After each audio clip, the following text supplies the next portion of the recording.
So I want to say the next story in this book is Jack and the Beanstalk, I think. Yep. Yeah, it is. What? Where are you going? He's trying to run away. Okay, so start with Jack and the Beanstalk. Once upon a time, there was a poor widow who lived in a little cottage with her only son, Jack. Jack was a giddy, thoughtless boy, but very kind-hearted and affectionate. There had been a hard winter, and after it, the poor woman had suffered from fever and ache. Jack did no work as yet, but by degrees they grew dreadfully poor. The widow saw that there was no means of keeping Jack and herself from starvation, but by selling her cow. So one morning she said to her son, "I am too weak to go myself, Jack, so you must take the cow to market for me and sell her." Jack liked going to market to sell the cow very much, but as he was on the way, he met a butcher who had some beautiful beans in his hand. Jack stopped to look at them, and the butcher told the boy that they were great value, and persuaded the silly lad to sell the cow for these beans. When he brought them home to his mother instead of the money she expected for her nice cow, she was very vexed and shed many tears, scolding Jack for his folly. He was very sorry, and the mother and son went to bed very sadly that night. Their last hope seemed gone. At daybreak, Jack rose and went out into the garden. At least, he thought, I will sow the wonderful beans. Mother says that they are just common scarlet runners and nothing else, but I may as well sow them. Let me get some more coffee.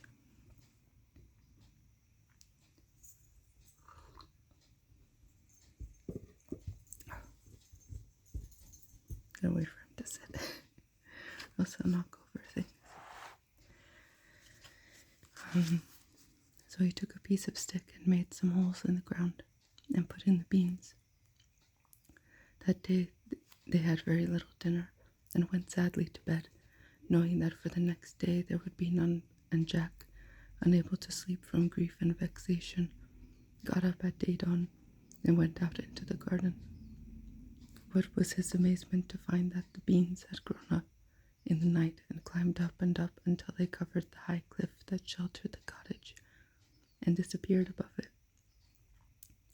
The stalks had twined and twisted themselves together till they formed quite a ladder.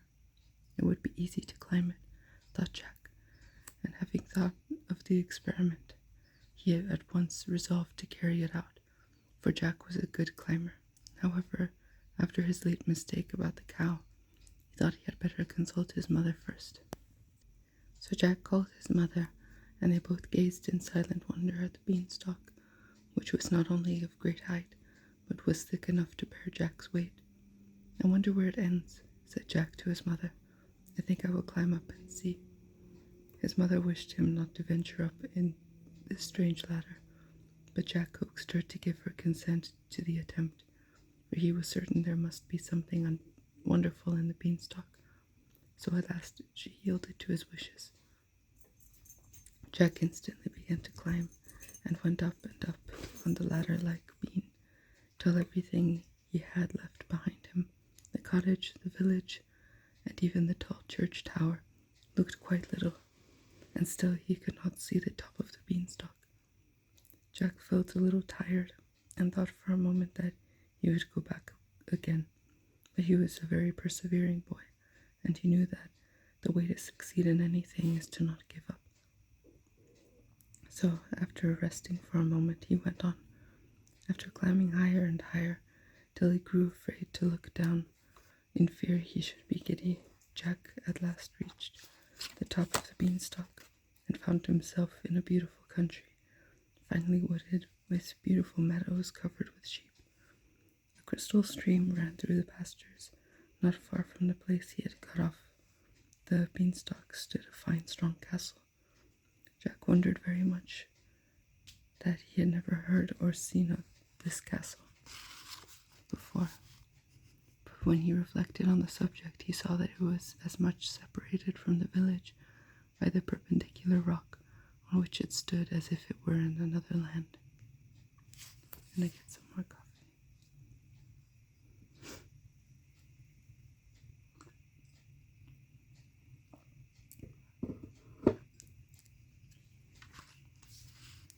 While Jack was standing looking at the castle, a very strange-looking woman came out of the wood and advanced toward him. She wore a pointed cap of quilted red satin, turned up with ermine. Her hair streamed loose over her shoulders, and she walked with a staff. Jack took off his cap and made her a bow. "If you please, ma'am," said he, "is this your house?" "No," said the old lady. "Listen, and I will tell you a story of that castle. Once upon a time there was a noble knight who lived in this castle, which is on the borders of fairyland. He had a fair and beautiful wife and several lovely children. And as his neighbors, the little people, were very friendly toward him, they bestowed on him many excellent and precious gifts. Rumor whispered of these treasures, and a monstrous giant who lived at no great distance, and who was a very wicked being, resolved to obtain possession of them. So he bribed a false servant to let him inside of the castle, when the knight was in bed and asleep, and he killed him as he lay. Then he went to the part of the castle which was in the nursery, and also killed all the poor little ones he found there. Happily for her, the lady was not to be found. She had gone with her infant son, who was only 2 or 3 months old, to visit her old nurse who lived in the valley, and she had been detained all night there by the storm. The next morning, as soon as it was light, one of the servants at the castle, who managed to escape, came to tell the poor lady of the sad fate of her husband and her pretty babies. She could scarcely believe him at first, and was eager at once to go back and share the fate of her dear ones. But the old nurse, with many tears, besought her to remember that she still had a child, and that it was her duty to preserve her life for the sake of the poor innocent. The lady yielded to this reasoning and consented to remain at her nurse's house as the best place of concealment, for the servant told her that the giant had vowed, if he could find her, he would kill both her and her baby. Years rolled on, and the nurse died, leaving her cottage and the few articles of furniture it contained to her poor lady, who dwelt in it, working as a peasant for her daily bread. Her spinning wheel and the milk of a cow, which she had purchased with the little money she had with her, sufficed for the scanty subsistence of herself and her little son. There was a nice little garden attached to the cottage, in which they cultivated peas, beans, and cabbages. And the lady was not ashamed to go out at the harvest time and glean in the fields to supply her little son's wants.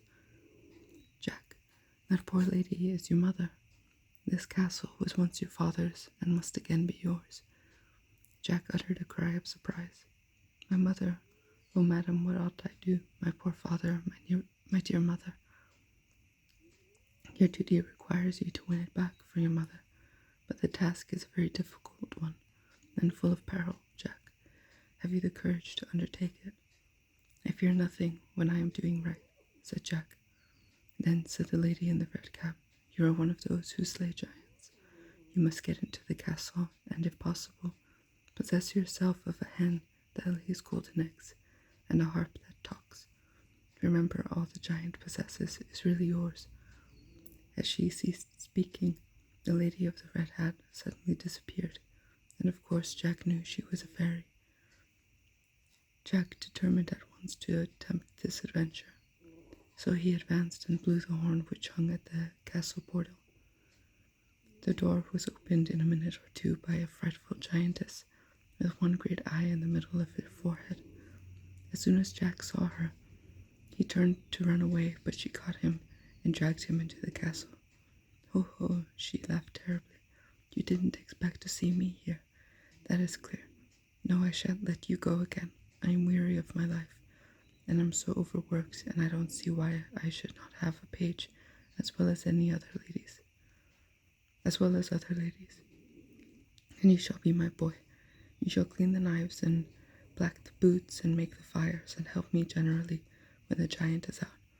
When he is home, I must hide you, for he has eaten up all my pages hitherto, and you would be a dainty morsel, my lad. Can I get some more coffee?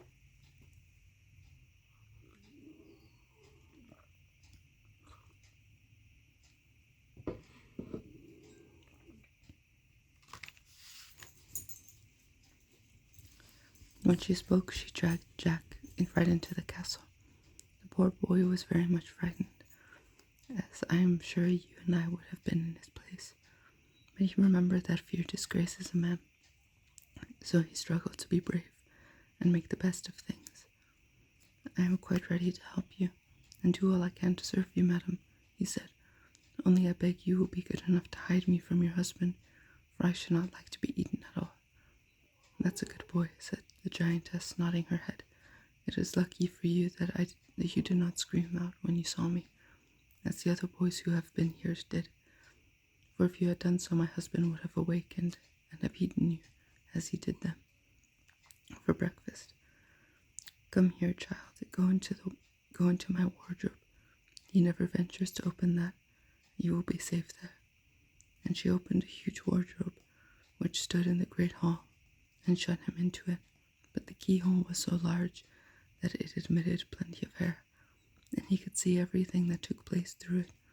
By and by, he heard a heavy tramp on the stairs, like the lumbering along a great cannon, and then a voice like thunder cried out,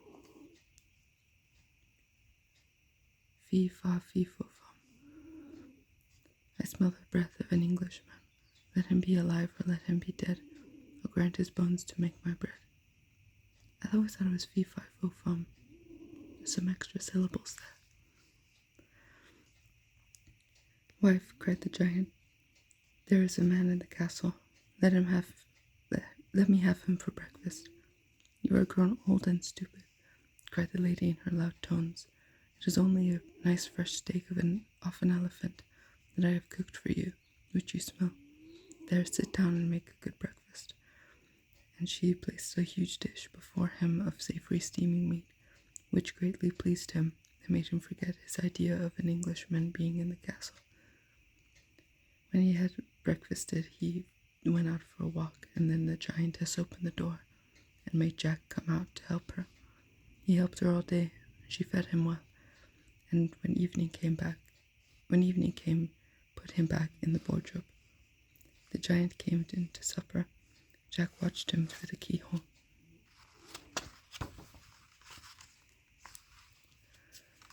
And was amazed to see him pick a wolf's bone and put half a fowl at a time into his capacious mouth. When the supper was ended, he bade his wife bring him his hen that laid the golden eggs. "It lays as well as it did when it belonged to that paltry knight," he said. "Indeed, I think the eggs are heavier than ever." The giantess went away and soon returned with a little brown hen, which she placed on the table before her husband. "And now, my dear," she said, "I'm going for a walk, if you don't want me any longer." "Go," said the giant. "I shall be glad to have a nap by and by." Then he took up the brown hen and said to her, "Lay," and she instantly laid a golden egg. "Lay," said the giant again, and she laid another. "Lay," he repeated the third time, and again a golden egg lay on the table. Now Jack was sure that this was the hen of which the fairy had spoken by and by, and the giant put the hen down on the floor, soon after went fast asleep, snoring so loud that it sounded like thunder.